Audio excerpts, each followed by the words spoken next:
오늘 주시는 하나님 말씀을 경청하도록 하겠습니다. 사도행전 6장 1절로 7절 말씀입니다.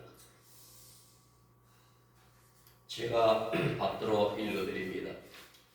그때 제자가 더 많아졌는데 헬라파 유대인들이 자기 과부들이 그 매일 구제에 빠짐으로 히브리파 사람을 원망한데 12사도가 모든 제자를 불러 이르되 우리가 하나님의 말씀을 제쳐놓고 공궤를 일삼는 것이 마땅치 아니하니 형제들아 너희 가운데서 성령과 지혜가 충만하여 칭찬 듣는 사람 7을 택하라.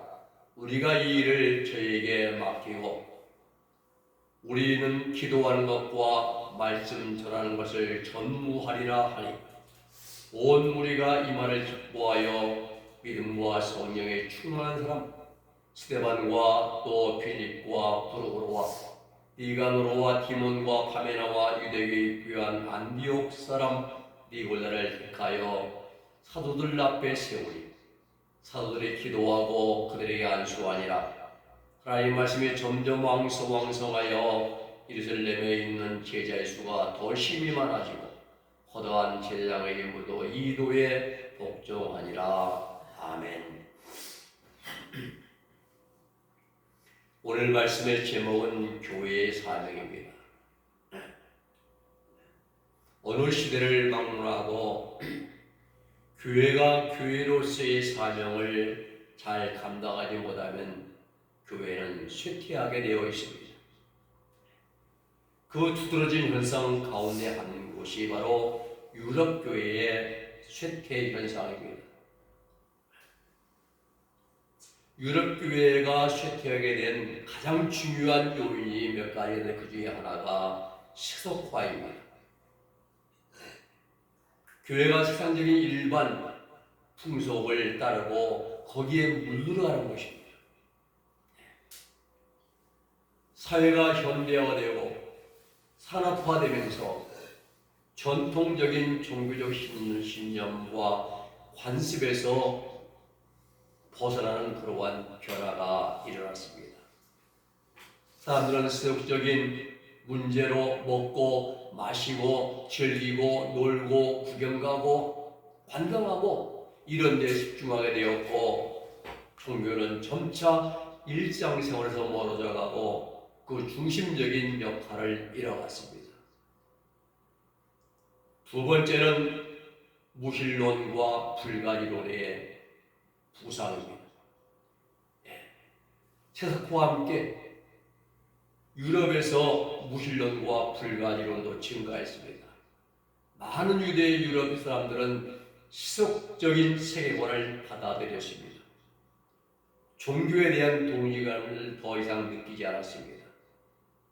이 불가리론이 뭐냐면은 신이나 초월자, 초자연적 현상에 대한 관점인데 종교적 관점에서 본다면 불가리론은 인간은 신의 존재에 대해 알 수가 없다라고 요약되는 거예요. 우리는 하나님에 대해 모르는 게 아니라 알 수가 있죠.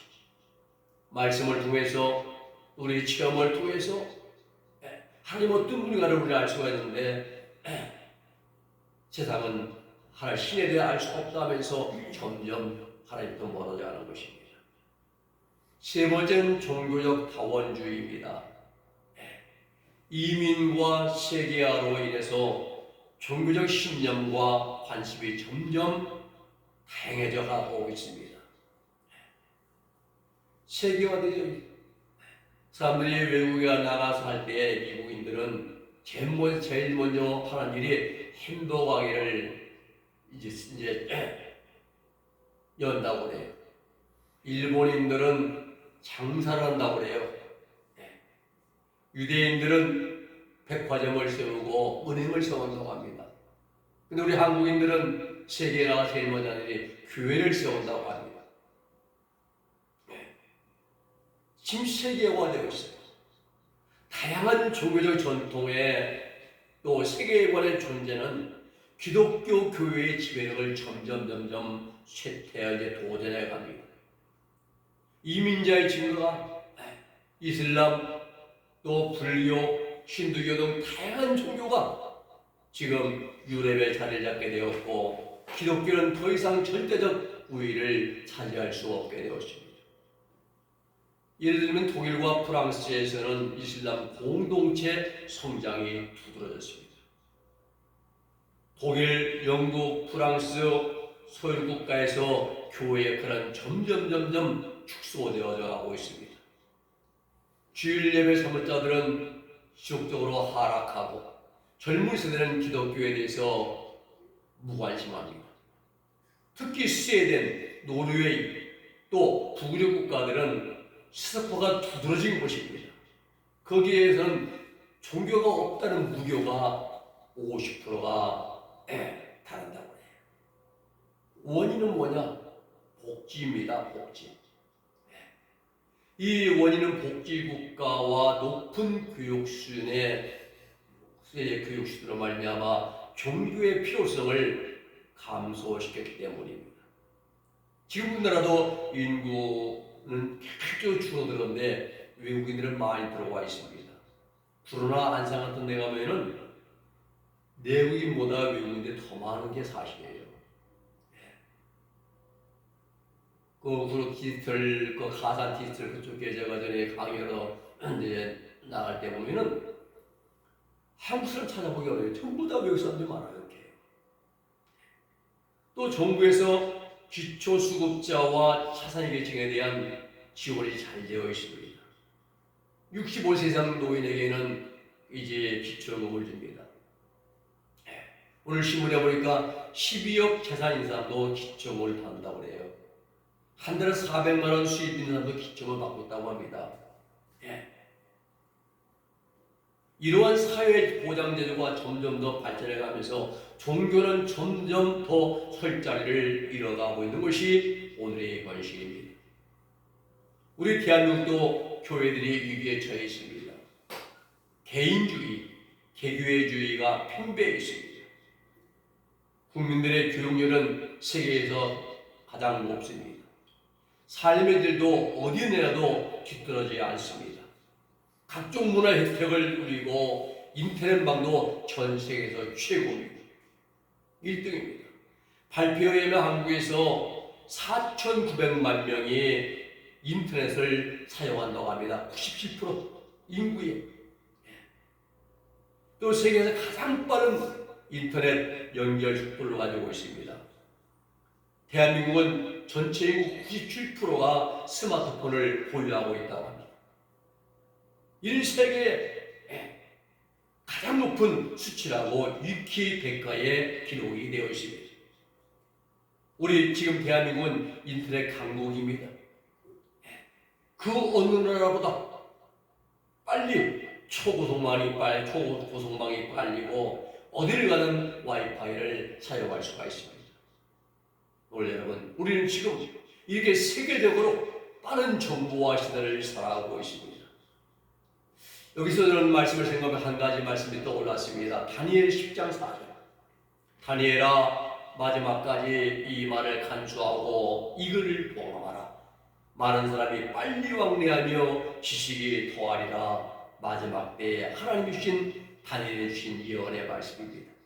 그렇습니다. 지금 세계는 말세지만 마지막 때를 향하여 달려가고 있습니다. 이러한 시대를 살아가는 교회는 어떻게 하는가? 교회의 사명입니다. 오늘 말씀의 제목입니다. 교회 사명 첫 번째는 기도와 말씀 전파입니다. 세상은 변해도 교회는 선포가 되면 안 됩니다. 교회의 본질은 말씀과 기도와 말씀에 있습니다. 초대교회는 교인들이 기하급수로 늘어났습니다. 사도들은 분주했습니다. 기도하랴, 또 말씀을 준비하랴, 봉사하랴, 섬기랴, 여러 가지 일에 아주 분주했습니다. 그러나 우리가 바르게 해야 할 것은 신앙생활을 하면서 본질적인 일과 비본질적인 일을 바르게 구분해야 됩니다. 교회의 본질적인 사명은 기도와 말씀입니다. 그리고 비본질적인 사역은 구제와 봉사와 섬김과 선교 등 여러 가지 일이 있습니다. 그렇습니다. 사도들이 가장 중요하게 여겼던 일이 바로 교회의 본질적인 기도와 말씀 전파였습니다. 교회의 첫 번째 사명은 기도입니다. 개인적인 기도 중요하지만 공적인 기도도 중요합니다. 성령을 통해서 공급되는 하나님의 모든 능력과 권능은 기도로 말미암습니다. 또 성도의 기도는 그가 행하는 사역과 깊은 연관을 맺고 있습니다. 기도할 때 성령께서 그 기도에 응답하심은 물론 은혜와 사도들이 전하는 말씀이 결실을 맺을 수 있도록 역사하시고 도와주십니다. 언제입니까? 기도할 때. 교회에서 두 번째 사명은 바로 말씀 전파입니다. 말씀 전파는 사도들이 예수님으로부터 받은 직접 받은 명령과 동시에 의무입니다. 주님은 부활하신 후에 40일 동안 세상에 계시며 사도와 함께 지내시면서 공생의 기간 동안 이해하지 못했던 부분들, 많은 부분들을 말씀을 통하여 깨닫게 해주시고 이해가 가게 해주셨습니다. 그리고 그 깨달은 진리의 말씀을 사도들로 하여금 전하라고 명령하셨습니다.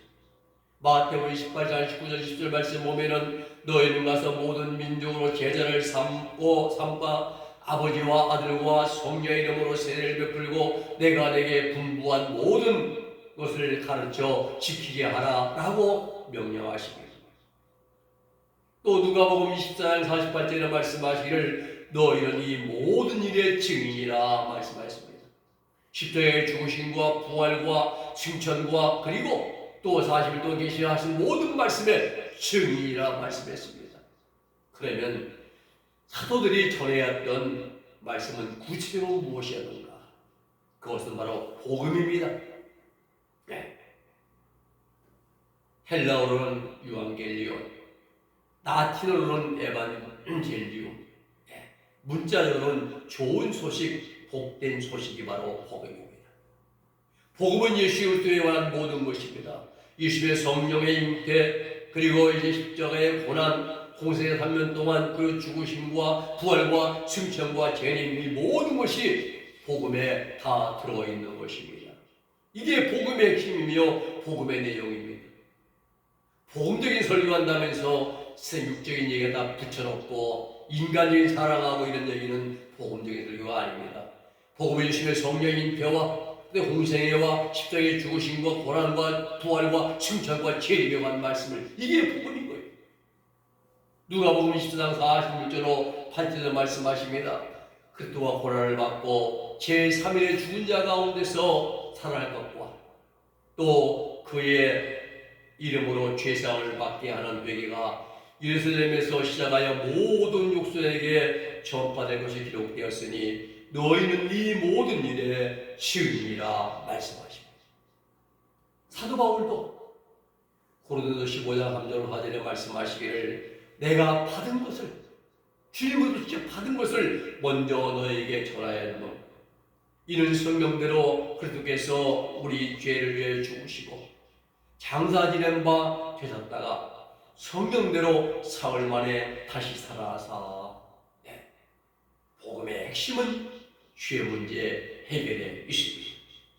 그 죄 문제 해결을 위해서 예수님께서 인류의 죄를 위해 죽으셨다가 부활하심으로 인류에게 구속과 화목의 길을 열어주셨다는 사실이 구원의 기쁜 소식인 것입니다. 사도들이 바로 이 복음을 전하도록 세움을 받고 부름을 받은 그러한 사역자들입니다. 우리도 이 복음을 전해야 됩니다. 그렇습니다. 교회의 사명은 기도와 말씀 전파, 이 두 가지가 핵심입니다. 두 번째는 교회의 사명은 구제와 봉사하는 일입니다. 네, 구제하고 봉사하고 섬기는 일입니다. 오늘 본문의 배경은 초대교회가 세워진 그 예루살렘 교회에서 한 4년 정도 지났을 때에 문제가 발생하게 됩니다. 교회 안에 갈등이 발생합니다.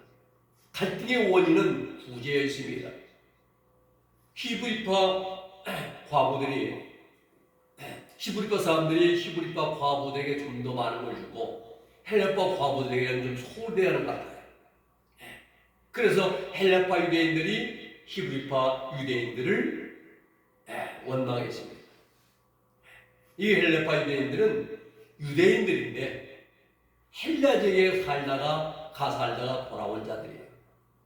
히브리파 유대인들은 본토에 계속 살던 사람들이거든요.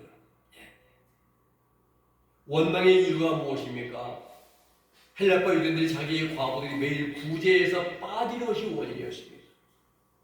성경은 여기에 대해서 어떻게 말씀하십니까?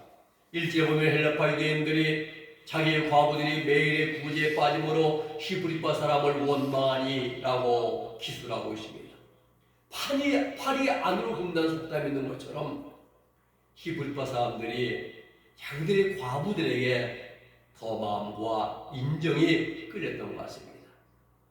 물론 이런 일을 취하기로 할 수 없습니다. 그러나 이러한 행동을 잘못하면 다른 사람을 원망하게 되고 원망을 사고 더 나아가 교회의 하나됨에 해를 끼치게 되기 때문에 우리는 주의를 해야 됩니다. 교회는 과부와 어려운 이웃들을 돌보는 일을 소홀히 해서는 안 됩니다. 과부에 대한 구약의 가르침은 그들을 소홀히 해하지 말라는 것입니다. 신명기 14장 29절에 보면은 너희 중에 분깃이나 기업이 없는 내 유인과 내 성중에 거류하는 객과 고아와 과부들이 와서 먹고 배부르게 하라 라고 말씀하고 있습니다. 신명기 14장 19절은 말씀하시기를 내가 밭에서 곡식을 벨 때에 그 한 뭇을 잊어버렸거든 다시 가서 가져오지 말고 나그네와 고아와 과부를 위하여 남겨두라 했습니다. 또 내가 내 감람나무를 떤 후에 그 가지를 다시 살피지 말고 그 남은 것은 객과 고아와 과부를 위해 남겨두라 말씀하셨습니다. 또 내가 포도원에 포도를 딴 후에 그 남은 것을 다시 따지 말고 객과 고아와 과부를 위하여 남겨두라 라고 말씀하십니다. 그래서 교회의 사명은 구제와 봉사와 섬김입니다. 교회는 연약하고 생존권의 보장을 받지 못하는 어려운 사람들에게 온정을 베풀고 그들을 배려해 주는 것이 교회의 사명입니다. 세 번째는 교회의 사명은 세상에 빛을 비추는 것입니다. 우리 그리스도인들의 신앙 형태를 보면 대략 세 가지로 구분됩니다. 첫째는 세상과 담을 쌓고 금욕적으로 살아가는 그리스도인들이 있습니다. 이들은 청빈, 고행, 금식, 묵상, 기도 생활에 매진한 사람들이에요. 중세 수도원에서 이 일이 많이 행해졌습니다. 고행, 극기, 금식하고 청진의 삶을 살고 묵상하고 알칸토라 베드로성인은 3년간 위를 안 보고 땅만 보고 살았다고 해요. 위를 보면 여자를 볼까 와서 안 보기 위해서 땅만 보고 살았다고 하잖아요. 또 두 번째는 죄악된 세상과 벗대어 세속의 물결에 편승하여 물량적이고 가시적인 외형을 신앙의 잣대로 삼고 살아가는 사람들이 있습니다. 교회의 크기, 교인수가 몇 명이냐, 건물이 있는 현대식이냐, 이제 내가 처치냐, 그것 거기 나가면은 신앙 좋은 것처럼 생각하는 이런 외형적인 신앙에 취한 자들이 대부분 사람들입니다. 세 번째는 세상 속에서 살아가지만 세상에 속하지 않고 빛된 삶으로 죄악으로 물들고 어두워진 세상에 빛을 비추며 살아가는 삶을 살아가는 사람들이 있습니다. 그렇습니다. 우리는 이 세 번째에 해당하는 삶을 살아가야 됩니다. 즉 빛과 소금이 되는 삶을 살아가야만 하는 것입니다. 주님은 마태복음 13절에 말씀하신 너희 세상의 소금이니 14절에 너희 인생의 빛이니라고 말씀하십니다. 소금의 특징은 두 가지입니다. 첫째는 모든 음식에 맛을 내는 데 있습니다. 소금이 들어야 맛이 나요.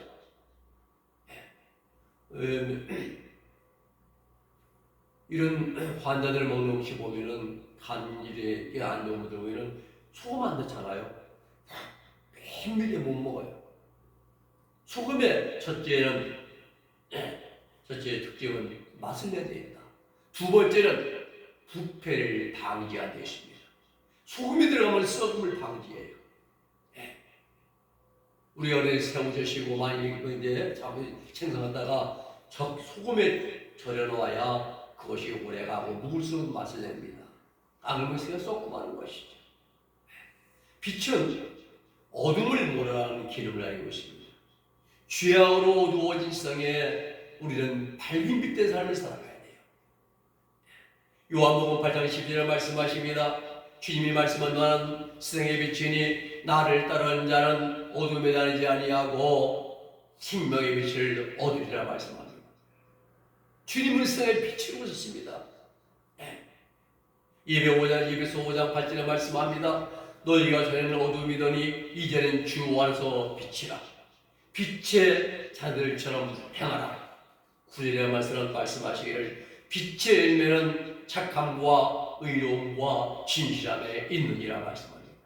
빛의 열매는 우리가 빛된 열매를 맺는 것은 착하게, 선하게, 의롭게, 청결하게, 진실되게 살아가는데 우리의 빛의 열매가 맺혀질 것입니다. 오늘 여러분, 우리 구원받은 성도들, 즉 하나님의 교회가 빛 가운데 행할 때에 하나님을 기쁘시게 될 수가 있습니다. 작은 촛불 한 자루가 빛을 밝게 비추면 온 방안이 환하게 밝아지듯이 우리 기도인들 한 사람 한 사람이 삶 가운데서 빛되게, 진실되게, 정직하게, 참되게, 의롭게 살아가면 세상을 환히 밝힐 수가 있는 것입니다. 그렇습니다. 구원받은 성도들은 소금과 같이 부패와 썩음을 방지하는 존재로 살아가야 됩니다. 또 빛의 자녀들처럼 세상을 밝히는 거룩한 행실로 본을 보이며 덕을 세우는 삶을 살아가야 됩니다. 이러한 구별된 삶은 사람의 지식이나 경험이나 아니면 어떤 세상 능력이나 권세로 할 수가 없습니다. 오직 내 안에 거하시는 예수의 능력, 성령의 능력으로 되어집니다. 중요한 것은 우리가 빛된 하나님의 말씀으로 무장하고 성령의 충만을 받아서 우리 각자의 삶의 현장에서 빛을 따라 행하고 소금의 사명을 잘 감당할 수 있는 그러한 우리 은혜의 모든 성도들이 다 될 수 있기를 주의 이름으로 부탁을 드립니다. 기도하겠습니다. 거룩하신 아버지 하나님 감사합니다. 오늘 아버지 이 땅에 우리를 교회로 세워주시고 오늘 우리를 인도하신 하나님 교회의 사명이 무엇인지 하나님 아버지의 물량적인 것도 아니고 인간적인 세워진 것이 아니라 교회의 사명은 아버지 하나님 기도와 말씀에 있고 또 하나님 아버지의 구제와 성교와 봉사와 있고 또 하나님 교회의 사명은 이 소금과 빛의 사명을 감당하는데 어둠을 밝고 세상의 썩음을 방지하는 데 있음을 우리에게 알게 하여 주오니 감사를 드립니다. 우리 은혜의 모든 성도들을 이렇게 살아가서 정말 우리 땅에 교회를 세우신 하나님을 잘 감당할 수 있는 이 시대에 깨어있는 살아있는 예수님의 발림질을 받을 수 있는 은혜교회 성도들 될 수 있도록 복과 은총을 내리워 주시옵소서. 예수님의 이름으로 기도 올리옵나이다. 아멘.